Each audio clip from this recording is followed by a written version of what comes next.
ನೋಡಿ, ಅಮೆಝಾನಿಂದ ಈ Puma shoe order ಮಾಡಿದ್ದೆ. ಯಾಕೋ ನನಗೆ ರೂಮರ್ಸ್ ಎಲ್ಲ ಬರ್ತಾಯಿತ್ತು, ಅಮೆಝಾನ್ ಅವರು ಫೇಕ್ ಪ್ರಾಡಕ್ಟ್ಸ್ನ ಕಳಿಸ್ತಾ ಇದ್ದಾರೆ ಅಂತ. ಸೊ ಯಾವುದಕ್ಕಿರಲಿ ಒಂದ್ಸಲಿ ಅಂತ ಚೆಕ್ ಮಾಡೋಣ ಅಂತ ಅವ್ರದ್ದು ವೆಬ್ಸೈಟ್ಗೆ ಹೋಗಿ, ಪೂಮಾ ವೆಬ್ಸೈಟ್ಗೆ ಹೋಗಿ, ಇಲ್ಲಿ ಒಂದು ನಂಬರ್ ಕೊಟ್ಟಿರ್ತಾರೆ, ENA ನಂಬರ್ ಅಂತ. ಇಲ್ಲಿ ಒಳಗಡೆ ಕಾಣಿಸ್ತಾ ಇರ್ಬೋದು ನಿಮಗೆ, EAN ನಂಬರ್ ಅಂತ ಇದೆ. ಸೊ ಅದನ್ನು ಮತ್ತು ಇಲ್ಲಿ ಬಾಕ್ಸಲ್ಲಿ ಬಂದಿರೋ ನಂಬರು ENA ನಂಬರ್ ಇರುತ್ತೆ, ಅಲ್ಲಿ ಬಾರ್ಕೋಡ್ ನಂಬರು ಎರಡು ಮ್ಯಾಚ್ ಆಗಬೇಕು. ಸೊ ಎರಡು ಮ್ಯಾಚ್ ಆಗ್ತಾ ಇದೆ.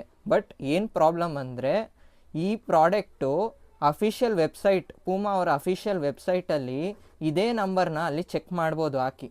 ಅದನ್ನು ಹಾಕಿ ನೋಡಿದ್ರೆ ಪ್ರಾಡಕ್ಟೇ ಎಕ್ಸಿಸ್ಟಿಂಗ್ ಅಲ್ಲಿಲ್ಲ. ಯಾಕೆ ಅಮೆಝಾನ್ ಅವರು ಈ ಥರ ಮಾಡ್ತಾ ಇದ್ದಾರೆ ಗೊತ್ತಿಲ್ಲ. ಸೊ ನೆಕ್ಸ್ಟ್ ಟೈಮ್ ನೀವೇನಾದರೂ ತೊಗೊಳ್ಳೋವಾಗ ಒಂದ್ಸಲಿ ಈ ಥರ ಪ್ರಾಡಕ್ಟ್ ರಿಸೀವ್ ಆದಮೇಲೆ ಒಂದ್ಸಲಿ ಚೆಕ್ ಮಾಡಿ. ಸೊ ಇದನ್ನು ರಿಟರ್ನ್ ತೊಗೊತಾ ಇದ್ದಾರೆ, ಅದೊಂದು ಖುಷಿ ವಿಷಯ.